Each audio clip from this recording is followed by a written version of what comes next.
Hello, I am AARP Vice President and Editor-in-Chief Margie Mannix, and I want to welcome you to this very important discussion about the coronavirus. Before we begin, if you would like to hear this tele-town hall in Spanish, press *0 on your keypad now. AARP, a nonprofit, nonpartisan organization with a membership, has been working to promote the health and well-being of older Americans for more than 60 years. In the face of the global coronavirus pandemic, AARP is providing information and resources to help older adults and those caring for them. Today is a noteworthy day, since it was a year ago exactly that the pandemic was officially declared. Over the course of the last year, COVID-19 has disrupted people's lives and finances in unprecedented ways. Many have experienced unemployment for the first time and may have lost loved ones because of the pandemic. Some have been forced to use retirement savings just to pay their bills and are now struggling with debt. These issues, plus an extremely complex tax season, are creating anxiety and confusion for many Americans. Tonight, we are joined by some very special guests who will address these issues and more. We're very pleased to welcome Suze Orman, the world's leading personal finance expert and host of the Women and Money and the Men Smart Enough to Listen podcast, who will share savings, retirement planning, and debt advice and steps you can take toward financial empowerment. We'll also be joined by AARP CEO Joanne Jenkins, who will share how AARP is supporting older adults and providing resources during the global coronavirus pandemic. We'll also be joined later in the program by Aaron M. Collins, National Taxpayer Advocate known as the voice of the taxpayer within the IRS and before Congress. Deborah Owens, founder and CEO of Wealthy You, financial expert and author, and Steve Connery, a volunteer with AARP Foundation Tax Aid. If you've participated in one of our teletown halls, you know this is similar to a radio talk show, and you have the opportunity to ask your questions live.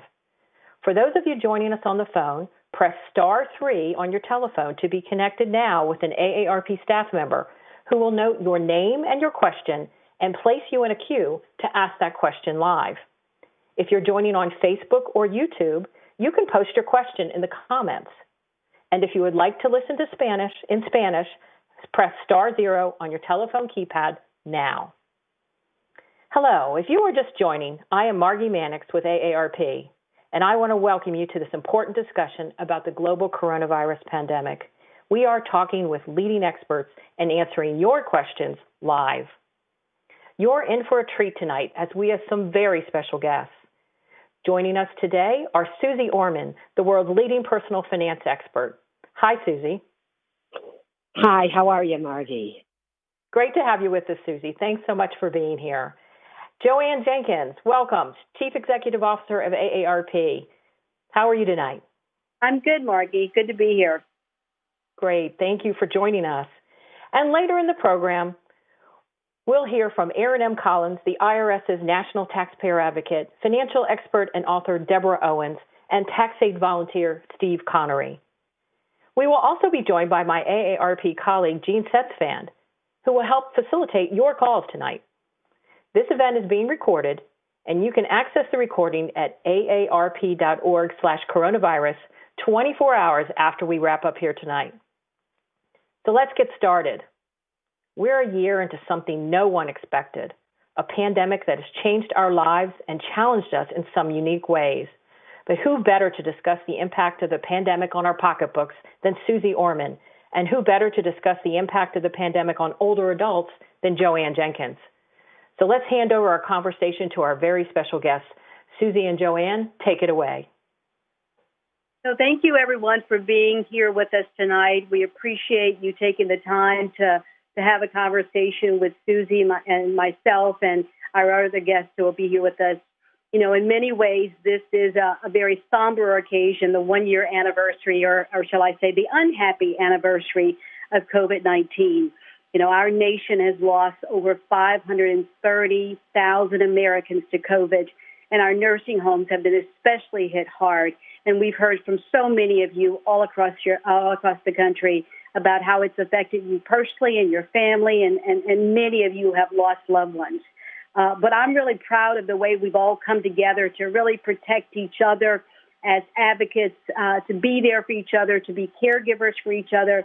And really, that's what the AARP family is all about. And I'm so proud that AARP has been there to provide that trusted information, advocacy, and innovation in helping our nearly 38 million members all across this country and people over the age of 50 and their families as they sort of navigate what I like to call the 1-2 punch of health and economic consequences that this pandemic has brought forth on us.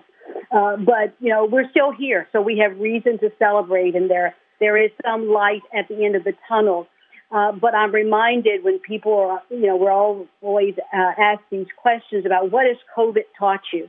And as Susie and I spoke a little earlier today, we were reminded that one of the things that she has been beating into our heads for years, how important it is to have a savings account for that day. And, who would have thought that on March 12th of last year that we would all have needed a rainy day fund to help us get through an entire year. So I want to bring in Susie here and say, Susie, I guess we should be listening to everything you tell us because obviously you were able to see through how important it was for us to maintain that savings account in a rainy day. Yeah, what's interesting, Joanne, is that it doesn't take a pandemic for us to have to say we need an emergency fund. It can be an illness. You can lose a job. Look back in 2008, 2009, and what happened by losing a house and everything. So it's not just about these once, hopefully, in a lifetime events like the pandemic that says, oh, my God, we need this emergency fund. It's really, really about we always need it because here's the point, everybody, is that you have to ask yourself the question, what is the goal of money? And the answer to that question is the goal of money is to make you feel secure.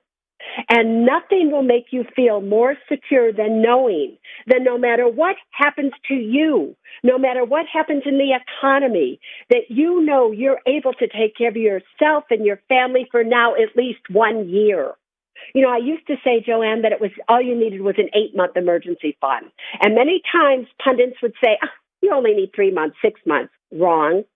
Now I'm saying to everybody, you need at least a 12-month emergency fund. If we've learned anything, hopefully we have learned that lesson now.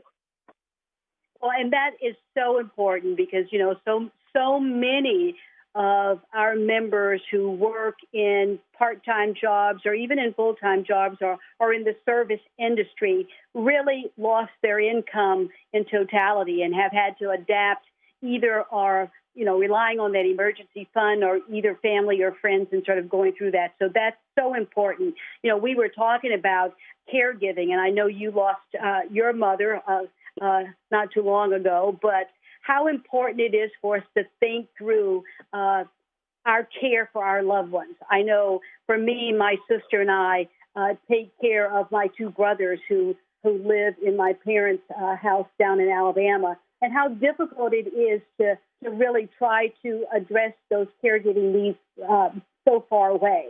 And the cost of home care. Yeah, what's interesting is that just to combine the emergency fund along with the stimulus checks that people are going to get, along with the fact that we are now taking care of so many people, it's really important that when these stimulus checks come in, and they're going to come in for a lot of money, hopefully for a lot of you, because remember, the new law now says, or the new stimulus says, if you are taking care of an adult parent, for instance, as a dependent, you're now going to be able to claim that $1,400. So please, when you get these stimulus checks, please just don't go out and if you don't have an emergency fund, you don't have any money to your name, you don't know when you're going to get your job back, don't go out and taking all of this money and pay down all your credit card debt with it. Don't do that. Keep this money safe and sound, even if that means you're only paying the minimum payment due until things get better. But to go along with your question, Joanne, about, taking care of parents, it is a big deal and it is expensive. And all I can say, and maybe you can't afford it right now because you don't have the money to do so, but when you do, you should absolutely look into a long-term care insurance policy, because I can guarantee you that you will pay less in all the years that you pay premiums than you will for 1 year of care if you have to pay for it out of your own pocket. So these are just a few of the things that we have to think about. But the main point that I think we should be making, Joanne, is that when you get these stimulus checks, when you get the child tax care credits, when you get the certain things that you're going to be hopefully getting right now, really think about the lessons that you learned last year and where you said, oh, I wish I had done this. I wish I had saved this. Just think twice before you go out and just spend this money. Well, and that is so important. And I'm so happy that the president actually signed that third stimulus bill this afternoon, and we're already hearing that checks will be going out within the week for those who get direct deposits. So that's important for all of us to think about what you do with that money and how important it is to make sure that you're taking care of your financial health before you spend money on things that may be a want and not necessarily a need. So that's very important to us. I was so happy to think about the work that AARP has done, particularly as it relates to what's coming out through the stimulus, and also, how we've had to build up relationships all across this country with other governmental officials. And we couldn't have done that without our AARP colleagues, but more importantly, with all of our volunteers and our members out there who made their voices heard in state capitals and in mayor's offices all over this country, because it's not just the impact of COVID. It's COVID on top of the financial hardships, and that's so key for us to make sure that we're focused on. So, Susie, so you get your stimulus check. What are the things that they should be paying? Well, here's what I think everybody really needs to do. Get a grip on reality as to what is really going on in your life right now. Make a list of every single must-pay bill. You must pay your health insurance. You must pay, your rent payment, your mortgage payment, whatever it may be. And make a list of that. And that's money that you must pay every single month. But what are the lists that you don't have to pay every month? And if you don't really have to pay them, at least in full, then think twice about spending that money. I'm very aware that the government is wishing and praying and hoping that all of you take this money and you go out and you spend it to stimulate the economy. I get that, and they think that's going to save everybody. I'm asking you to understand that you have to save yourself, because really, in reality, nobody else can save you but you. And so I know a lot of you may start to feel guilty. Oh, my kids didn't have these toys for last Christmas. It's their birthday now, so I'm going to go and spend a little bit of this money on. No. You have to ask yourself the question before you spend 1 cent. Is this a want, as Joanne just said, or is this a need? A need is food at a grocery store. A want is food at a restaurant. And I understand that we want to support restaurants so that they can stay in business, but I need you to be able to stay afloat more than anything else. If it's a need, you spend the money. If it's a want, you do not spend it. And really, Joanne, it is just that simple. And I just want to go back for 1 second as that I don't think people understand the important work that AARP did in order to make it so that dependents that weren't under the age of 17, that were still possibly in college, that were elderly adults, that many of you are taking care of now, you can get a stimulus check for. That is huge. That's not a little thing. That is a big thing. So for those of you who are older and you have older parents and you are taking care of them, and maybe you haven't claimed them as a dependent or whatever it may be, and you're paying for more than half of their income or their needs, you might want to think about absolutely making sure that you get a $1,400 check for them as well. Well, thank you for the shout out, Suze, because it is so true. Were it not for AARP on many of these issues in the stimulus bill, they would not have been accounted for in the bill that the president just signed. I also think it's true that, we say here at AARP, one thing's for certain, you're either going to need a caregiver or you're going to be a caregiver. And that couldn't be so true at this important time in our history. And that's why it's so important for all of us to get vaccinated. Hopefully the number of vaccines that have been signed off on for emergency use, the 3 that are here in the U.S., that even though it's difficult to get that appointment, it is well worth it. I know that both my husband and I have gotten our second vaccine, and what a relief that is. Never did I think I would be happy to have a pre-existing to be able to do this. But I just want to encourage everybody that is so important, because we know that the majority of people who have died in this country have either lived or worked in nursing homes. And so that's very important for us to keep thinking about. And one other thing, though, that I do want to say to you, and by the way, I did get my vaccine as well. I got the Johnson & Johnson one because I just wanted to make sure. Let me just get that, right? But I want to say one other thing to answer your question about what do you do with the stimulus checks, because you have to look at the world right now, and in my opinion, you have the haves and the have-nots. You have many people that actually benefited from the pandemic, financially speaking, because they got to work from home. They didn't have to pay money to get to work anymore, eat out, and things like that. So I just want to say one other thing.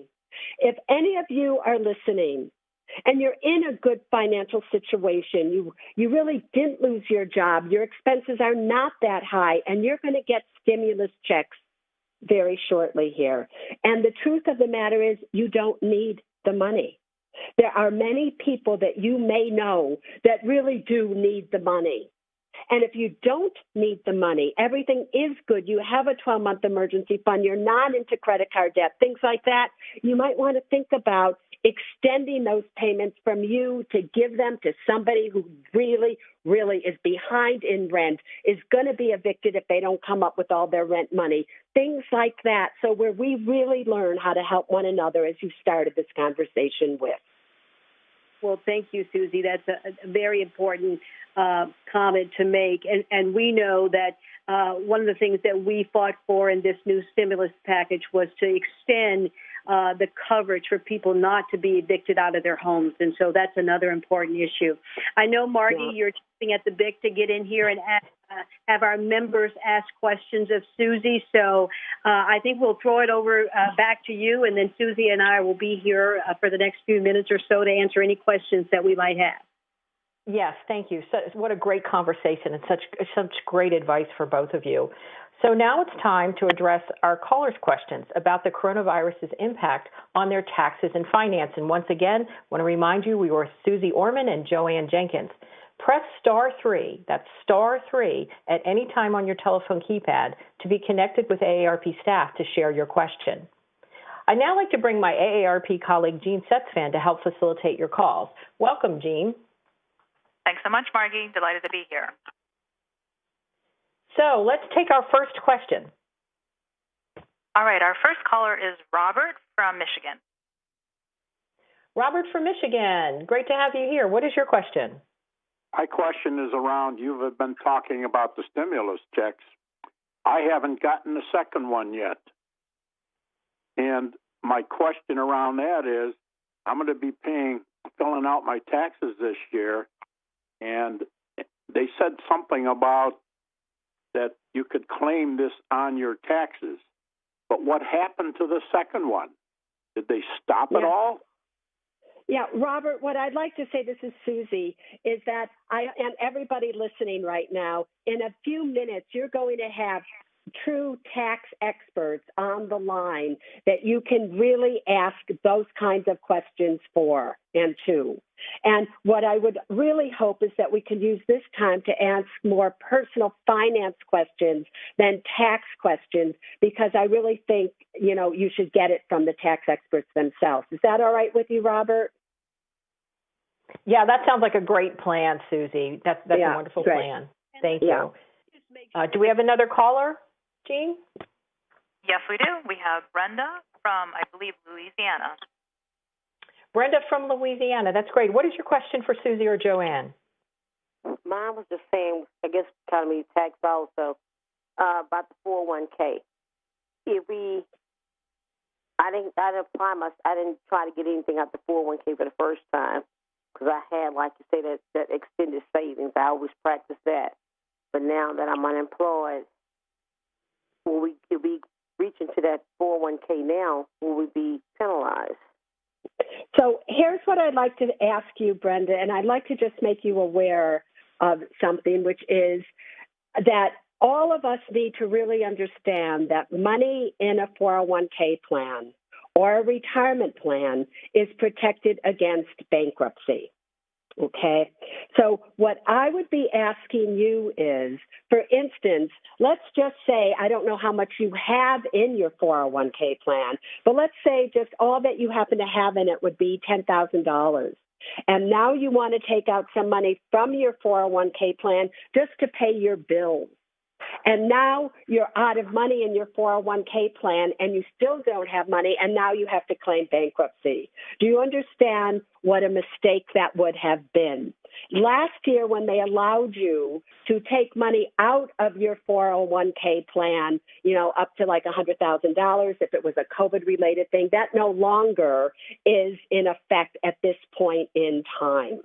So therefore, if you currently are not working, are you no longer working with your 401 with your plan?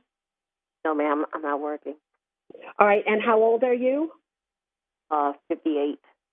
Great. And when was it that you left service? Was it this year, last year? No, I left disability in 17. I was in a car accident, so. All right, so you haven't been working for a while, is that correct? Since 2007. Since 2017. So, I was going to say, if you had left service after in the year of when you turned 55 or older, you could have taken money out of your 401k and just paid taxes on it. You might, want to now you're at 58. There are certain things that you might want to do, but you have to, for a disability, you may be able to be excused from the 10% penalty. Okay. As a hardship withdrawal, right? But just think twice about what I just said to you, though, about possibly having to claim bankruptcy, if that happens to be your case. The other thing I just want to say is you have stimulus checks that are about to come into you. Right. So if you could just hold off a little bit, and hopefully that stimulus check will get you a little bit further down the line, that would probably be a great thing to think about. Okay. Thank you, Suze. Great advice for retirement planning. And love to hear more from another caller. Jean, who do we have next? We have questions coming in from Facebook and YouTube as well. And this one's coming from Linda on Facebook. And she's asking, should I pay off my mortgage at this time? I'm retired, age 67. I'm in good health, and I've already got my first vaccine injection, and I'm single. Right. And did Glenda, was she 57 or 67? 67. 67, great. So really, Glenda, the answer to that question would really depend on if you plan on staying in that house for the rest of your life. Because if you plan on staying in that house for the rest of your life, there is nothing that makes somebody more secure, especially a woman, than owning her own home outright. So if you have the money to pay off the mortgage in full, and chances are you're at the latter end of your mortgage where your tax write-offs aren't that great anymore. So if you have the money to pay that mortgage off in full, still have a 12-month emergency fund, hopefully be out of credit card debt and car loan debt and debt of all kinds, and that would make you feel more secure. Oh, you betcha, girlfriend, you should pay it off. Thank you, Next Suze. question. Yeah. Next question, Jean. Our next caller is Scott from Ohio. Go ahead, Scott from Ohio. Yeah, I love listening to you, Susie. I've got a question. I'm retired, 66 years old. I watch a lot of TV, and all I see is commercials about buying gold or silver. I've never invested in either one. I want to know your opinion on investing in gold or silver. So, I can tell you this, I would not be investing in gold and silver at this point in time. If you are looking for an alternative investment and something where you could really take a risk, meaning that, a little sum of money, maybe $100 a month, $200, a little bit, I would be talking to you about Bitcoin. On my Women in Money podcast, I've been telling people since Bitcoin was at 11,000 that I think Bitcoin, not as a currency, but eventually will be a legitimate investment. The way that I personally would be doing it would be through PayPal, where the commissions are not that great, and the liquidity, you don't need all these wallets and everything. But I would not be investing right now on any level, Scott, into something like that without seriously you being saying, okay, if I lose all my money, I'm okay. If you decide that you do want to go into gold or silver, please do not buy the physical commodity itself. I would do it through an ETF such as GLD or whatever, but gold is not on any level one of my favorite investments at this point in time. Okay. Thank you, Susie, for that straight up advice. Thanks so much. Jean, do we have another caller? We do. This is Denise Ann, and I think she's from Chester. Denise Ann from Chester, what is your question? Our question is this. With the stimulus checks that we've been getting and possibly a little bit more to put with it in terms of having your savings ready, would it be advisable to get an annuity since that is, you'd be drawing interest on your money all the time? If she doesn't recommend an annuity, what would she recommend just as a good investment that's not silver or gold? Yeah. So, Denise Ann, it would depend on, seriously, what kind of an annuity you're talking about, because there are many different types of annuities. And then it also would depend on your needs of this money. I'm not loving immediate annuities right now or single life annuities that give you an income right now because interest rates are so seriously low, and your payments will absolutely be based on the interest rate along with your age currently. And so it depends on the goal of this money. Are you looking for income or are you looking for an emergency fund? I'm looking for income. So if you're looking for income, then, it really depends. You can look into immediate annuities for yourself, but I would not be doing it with a large sum of money at all right here. You can look into also preferred stocks. Are paying nice dividends, and they're not as volatile as regular common stocks and things like that. Treasury bonds are starting to go up in yields, or treasury notes, actually. I would, however, stay away from long-term bond funds, and I would be just careful with that way. But I wouldn't have a problem if you looked into a 10-year treasury note, into high-yield savings accounts, into preferred stocks and things like that, with a combination of possibly an annuity. Just be very careful and do your shopping very well when it comes to annuities, okay? Okay, what kind of a bond? The treasury notes, if you could hold off just a little bit here in time, I think you might see interest rates. I'm not sure, but they've been ticking up a little. They might tick down a little. But, it just depends, again, what you're looking for. And, so a 10-year treasury note is yielding you higher than it's yielded in a while. So you might want to take a look at that. But I don't think you're going to do a whole lot better than if you put your money in a high-yield savings account of some kind and just see what happens at that rate. But if you could just be patient for a little bit and do an annuity in a year or two from now, I think you would be far better off. Okay, great, Susie. Thanks so much. Do we have another live question, Jean? Yes, we have one last question for Susie. This is Leisha from Ohio. Leisha from Ohio, what is your question tonight? Hello, how are you? Just great. We're great, Leisha. Good.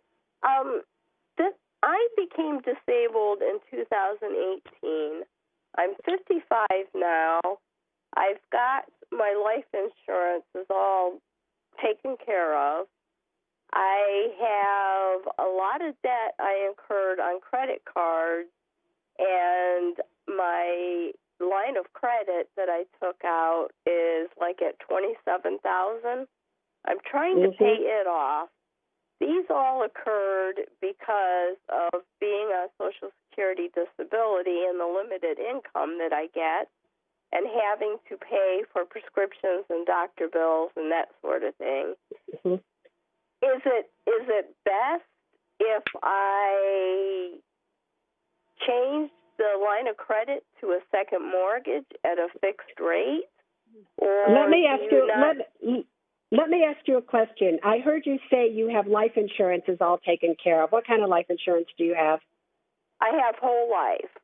And what is the cash value of that? I'm not sure. I know. All right, so I want you to listen.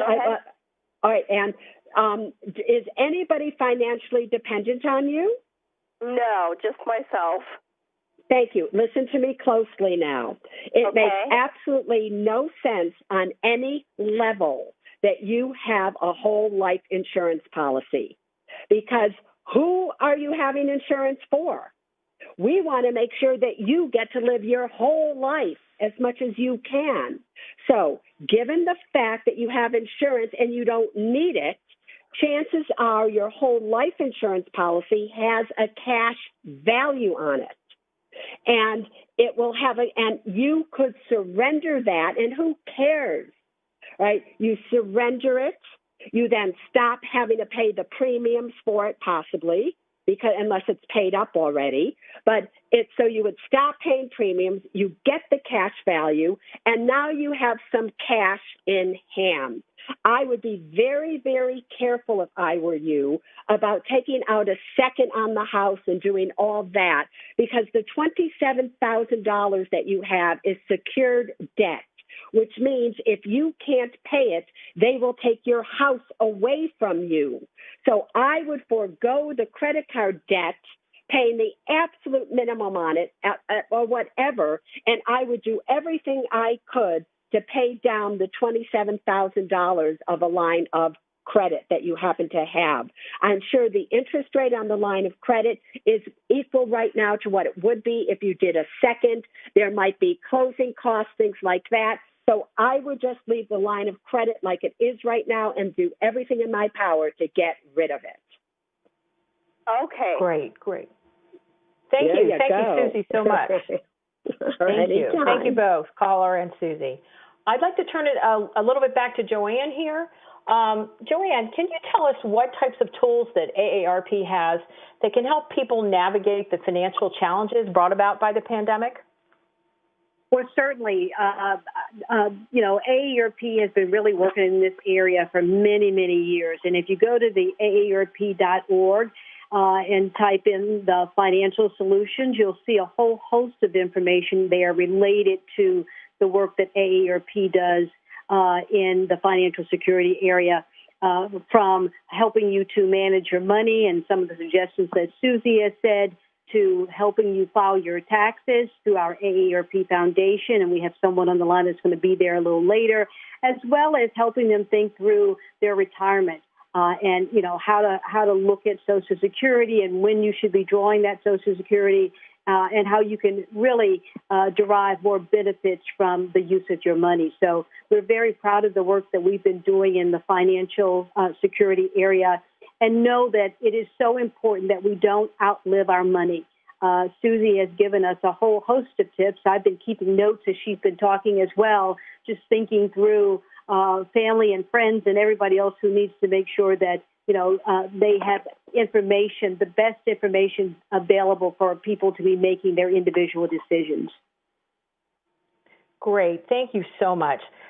Susie and Joanne, we know you need to leave us right now. Can't thank you enough for this important discussion and all the wonderful advice that we've heard tonight. Just wanted to remind our callers to press *3 at any time on your telephone keypad to be connected with AARP staff to share your question.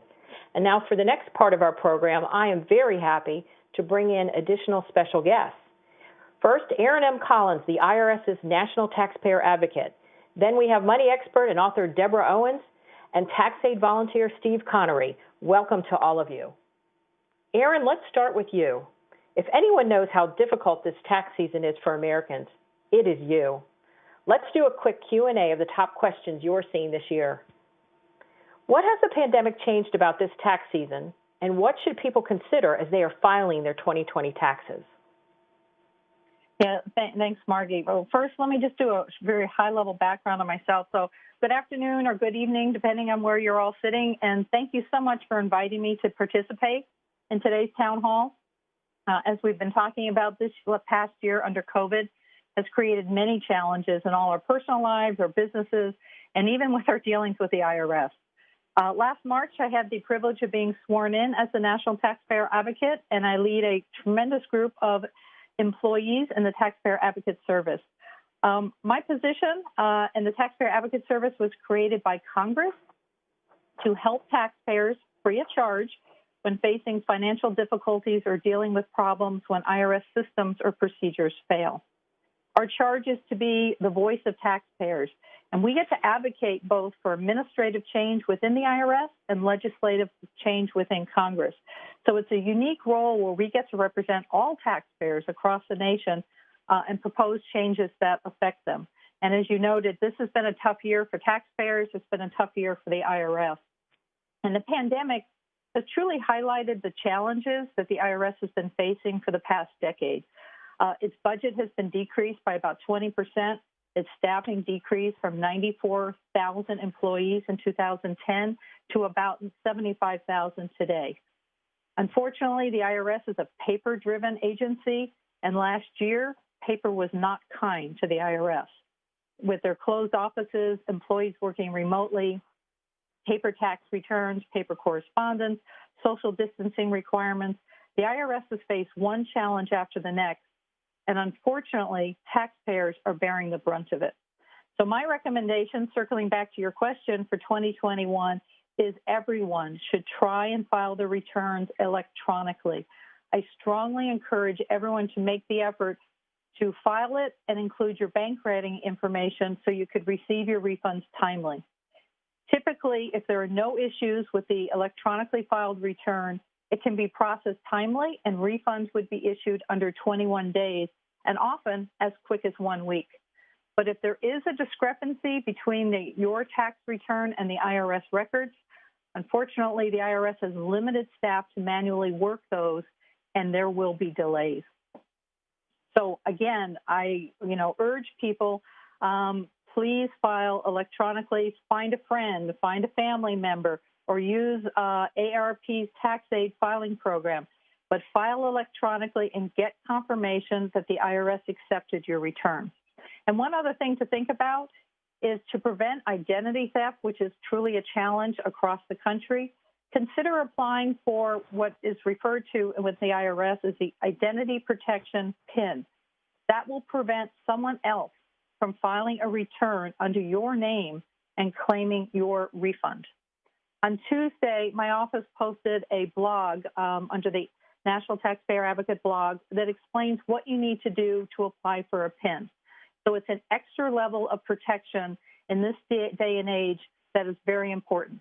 You can also go to irs.gov. You can go to our Taxpayer Advocate Service webpage or our blogs for both practical tips and information on the PIN as well as other information for IRS purposes.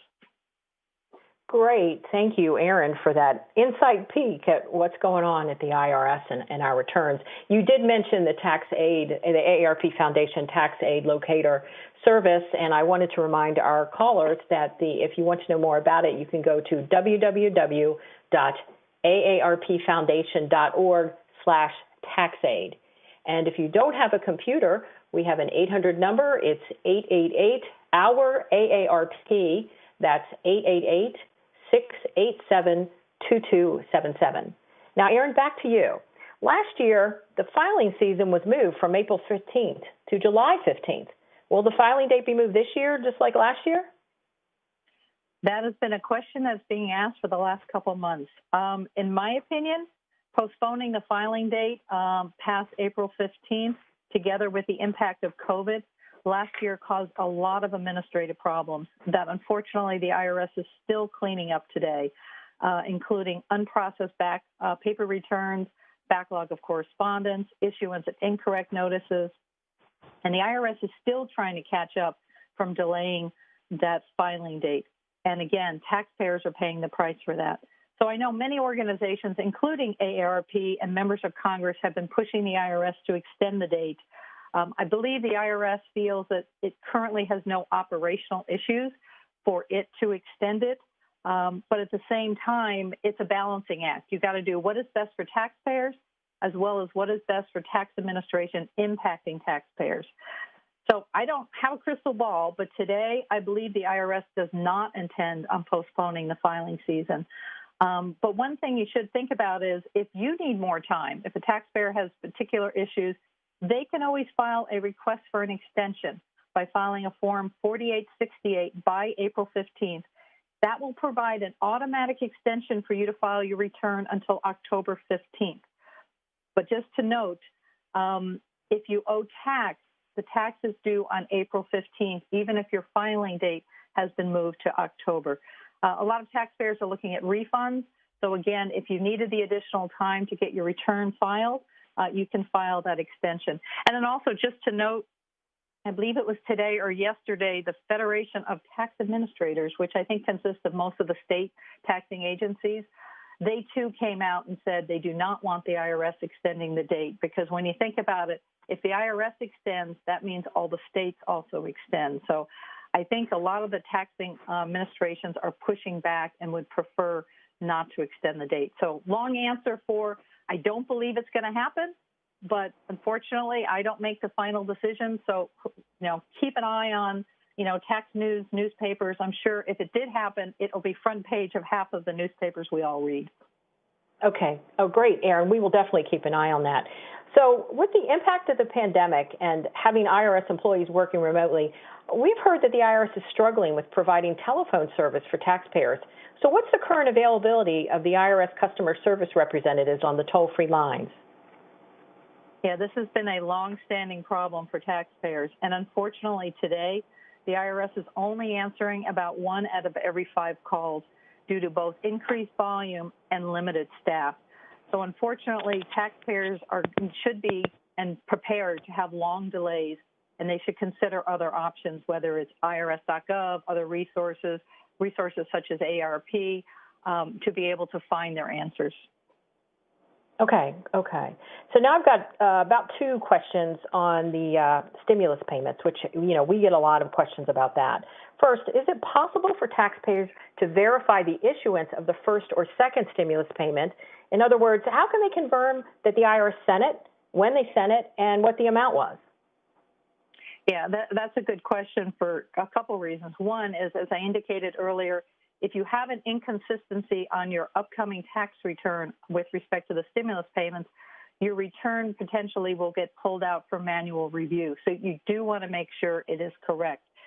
So without getting into too many of the details, the previous stimulus payments, the first one was about April and the second one was in January.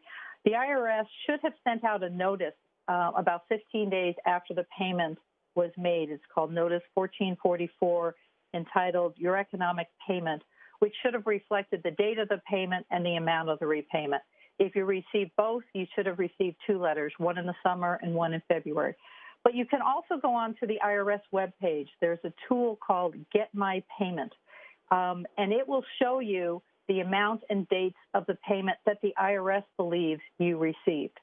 The challenge is, if you do not agree with the IRS, you have an option of working with the IRS and asking them to trace that payment.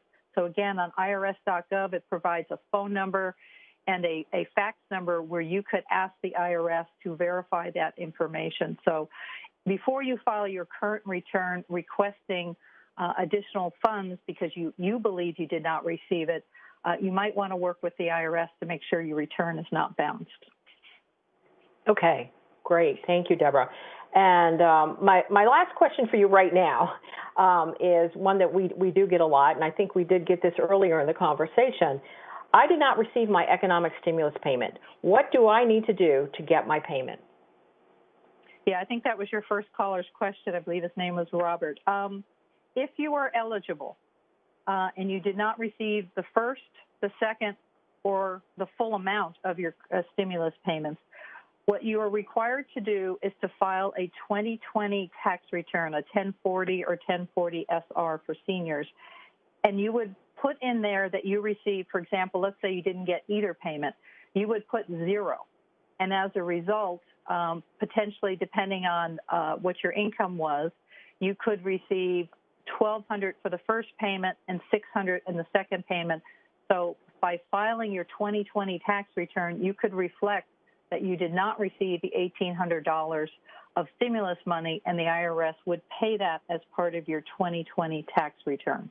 Again, that's something you might want to check with your advisors or the AARP tax aid to see the dollars in your eligibility. But it is something that in order to get the money, and Robert, if you're listening, you need to file that 2020 tax return, which will give you the first 2 stimulus payments. I think we've all seen the news. President Biden signed today the new package, the new relief for individuals, and that includes a 3rd stimulus payment, which will be made.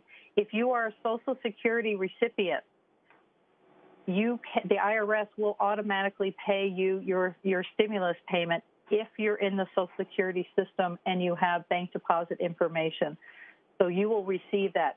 If you're not and you don't receive Social Security, filing your 2020 return will make you eligible for that 3rd amount. If your income is below, if you're single, $75,000. If you're filing jointly, it's the $150,000. Great. Thank you so much for that valuable information, Erin. We really appreciate it. I just want to remind our callers that we also have a wealth of information on our website, and we do have several pieces of informative educational articles on the recovery refund credit that Erin mentioned. So you just need to go to www.aarp.org/taxes, and we have more information there. Let's turn now to Deborah Owens at Wealthy U. Deborah, are there opportunities to help advance your career and financial goals during a pandemic? Say, if someone has been, laid off or just has time on their hands, what should they be doing? Yes, well, I tell you, it's been the best of times and the worst of times, depending upon what industry you're in. So let's tackle that first question around career. What we're seeing in our community is that the people who are weathering this pandemic the best in terms of careers are going where the growth is. And what I mean by that is even though we've seen industries like transportation and restaurants really be the hardest hit in this, what we've seen, though, is there are companies that are hiring more than ever. And so if you're thinking about what are some ways that I can find out for job opportunities or career opportunities, the place to be looking are companies like Amazon. They are hiring over 120,000 people, and they were already expanding in certain markets. That was announced even before the pandemic. And in addition to that, talk about the best of times. Today, we just saw another record on the S&P 500. And so for what that means, it bodes well, certainly if you've got retirement savings, but also the other industry that's hiring are the financial services companies. And the good news there is one of the kind of unintended consequences or benefits, I would say, of the pandemic is that many of the companies are now hiring virtually.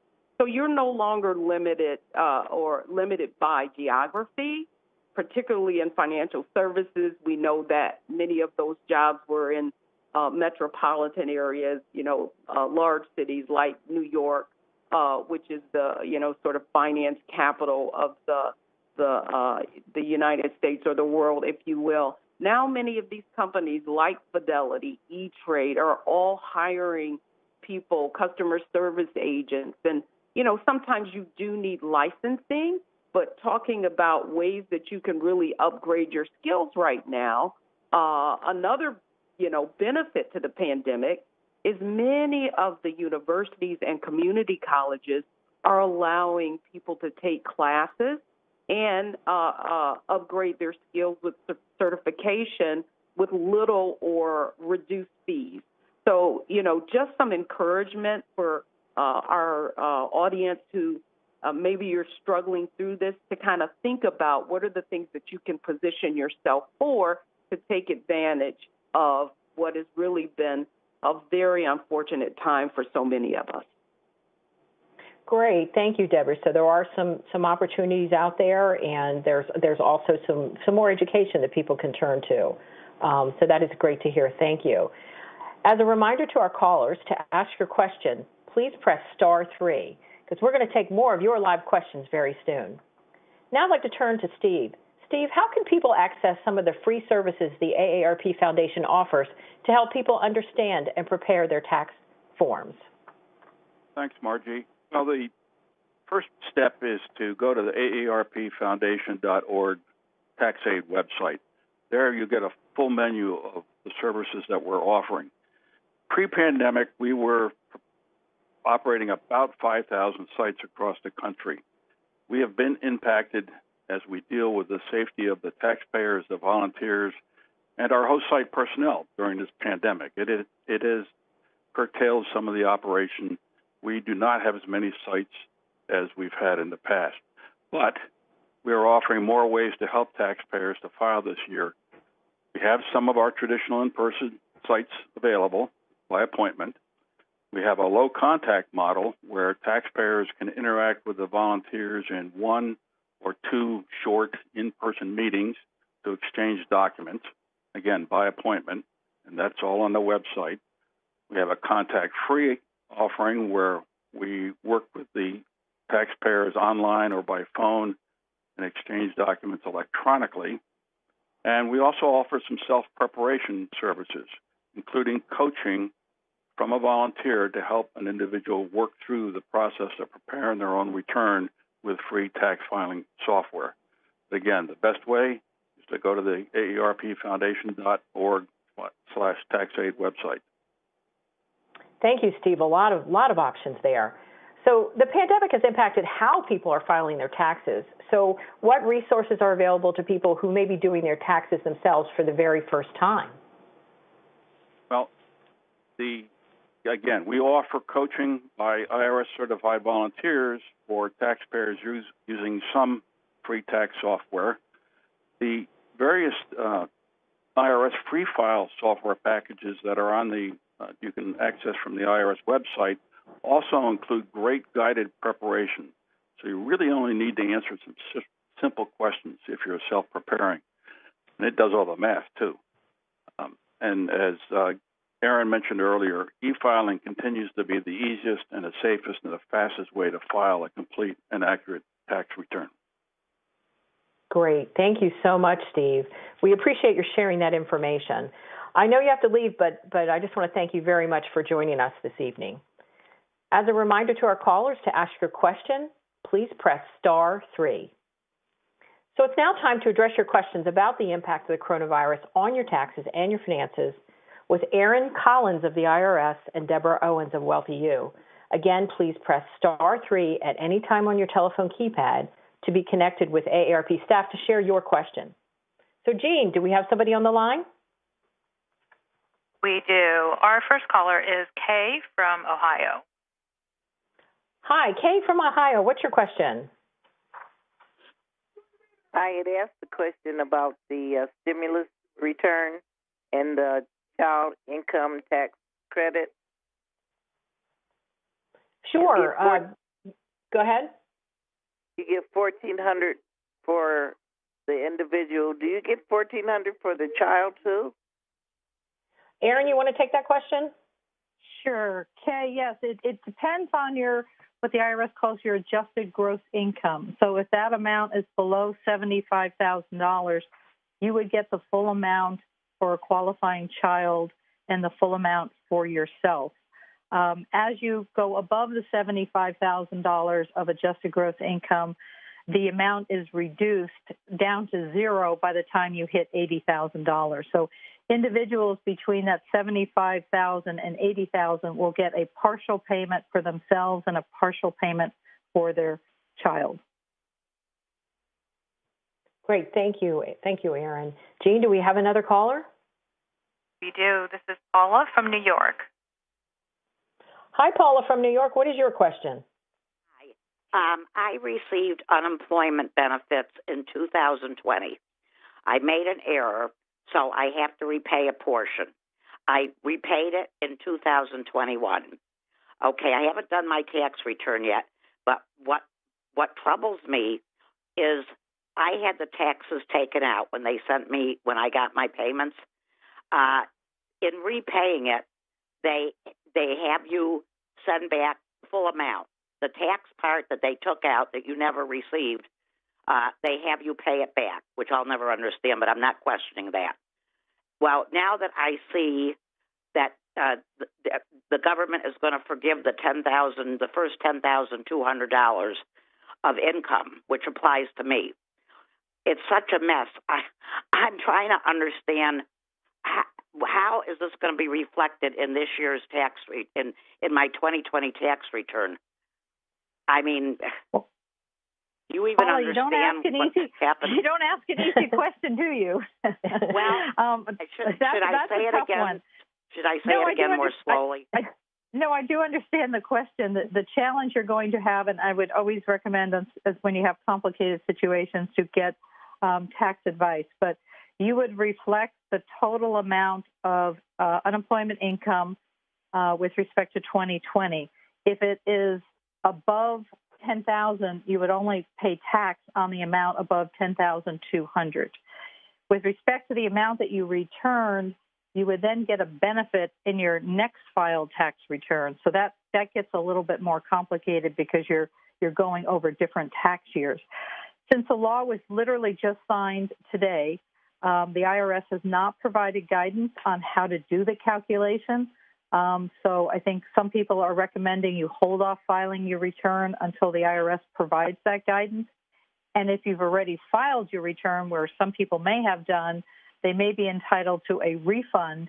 But again, I think I would wait at least a week or two to see what advice the IRS comes out with respect to how to proceed on this issue. So, Paula, you have a difficult situation, but it is, you just need to walk it through on the tax return to get to the right answer.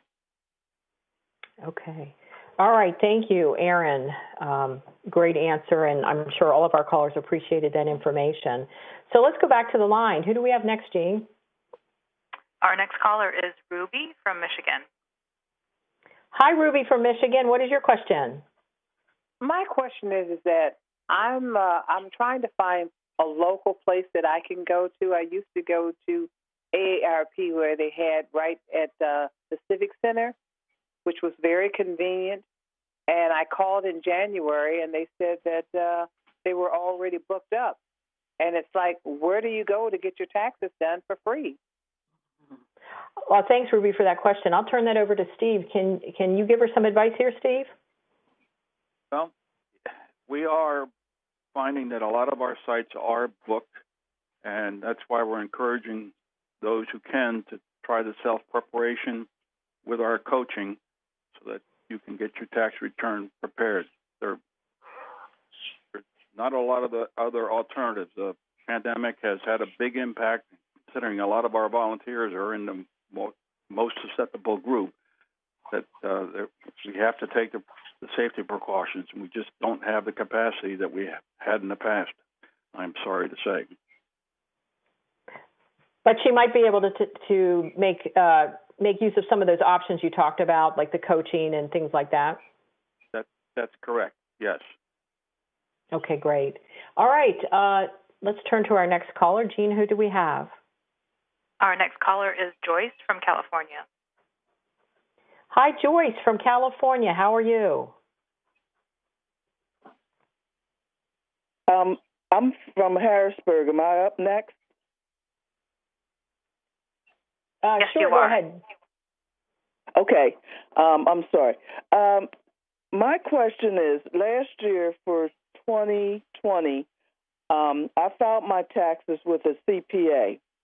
And so July the 5th, because, it was extended because of the pandemic. And I filed electronically, but I never received the money for my income tax refund. So how will I go about getting that money? I checked with the CPA. He said I should have had it, but when I called my banking institution, it was never any monies deposited into my account.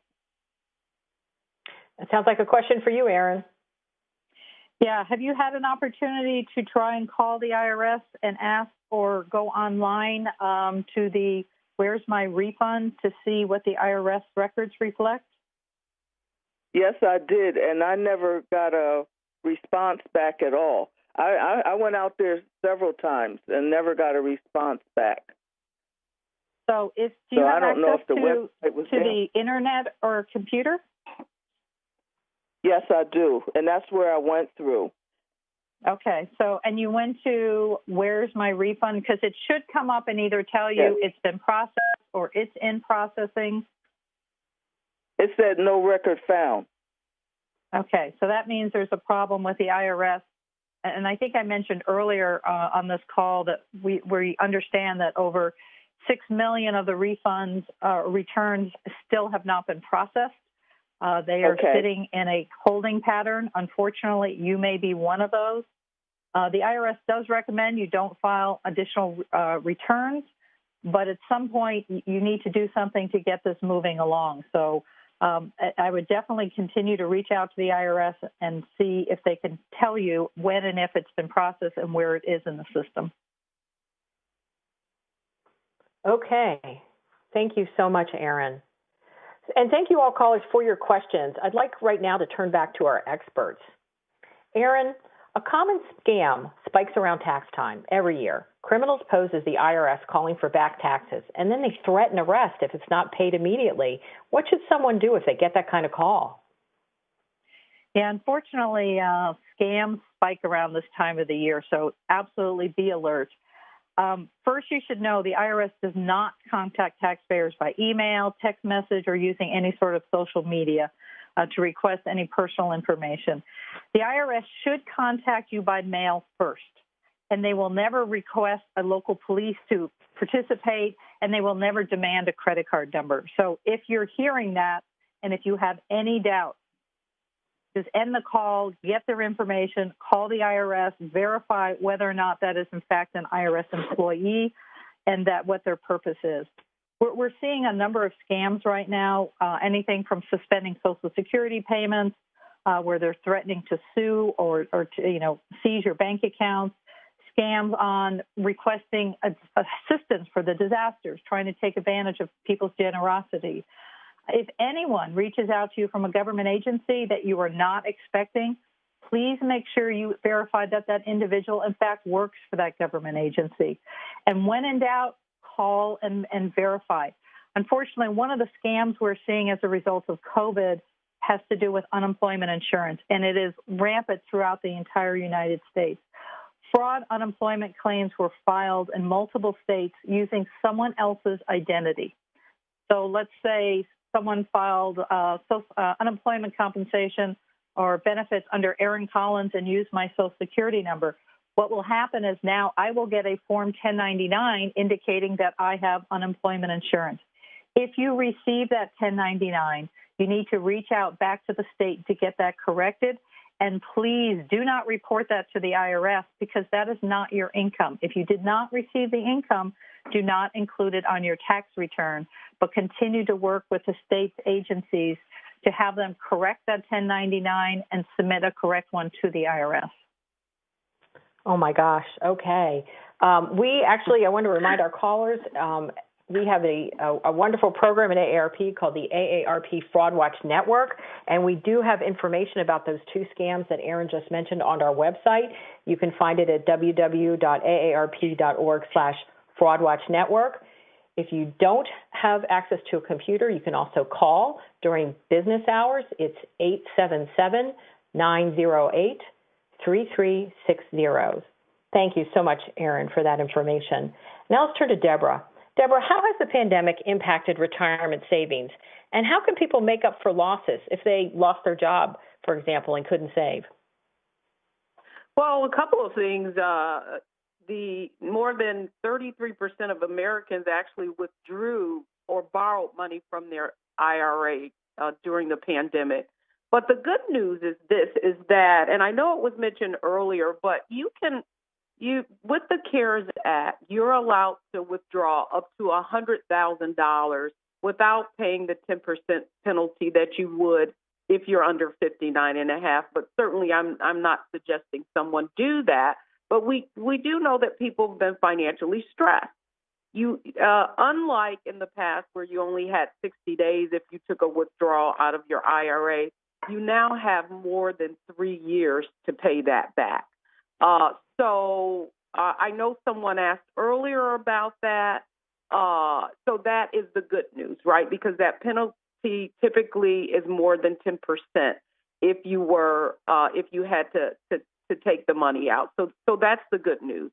And the other thing is that if you weren't able to contribute to your 401k, and for many people, they had to kind of make a choice, right, in this environment. The fact is, and I think Suze said it very eloquently, is that in these uncertain times, most people really need to think about how can they replenish their savings or either start an emergency savings fund in the event that the economy does not recover. Okay. Well, thank you, Deborah. Now, Suze touched on this a little bit, but I also wanted to ask you. So with another round of stimulus checks going out, if someone is approaching retirement and has debt, so how do they decide whether to invest the money for retirement or to pay off debt? Do you have anything to add to that? Yeah, I do. I mean, I would concur with Suze, but I think one of the earlier callers said, I think she was disabled, and so she had a lot of credit card debt. And one of the things that I know, and I really want to encourage people, is to go to AARP. Really has some great resources around managing debt.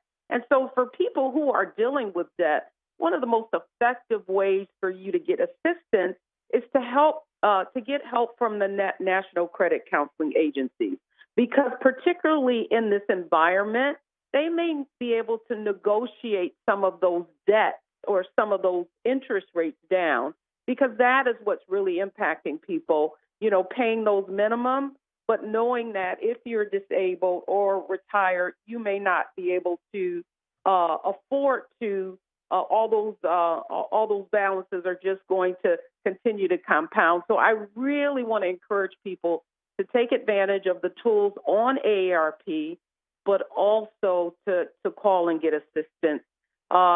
In many states, there are nonprofit credit counseling agencies who can really advocate on your behalf. Okay.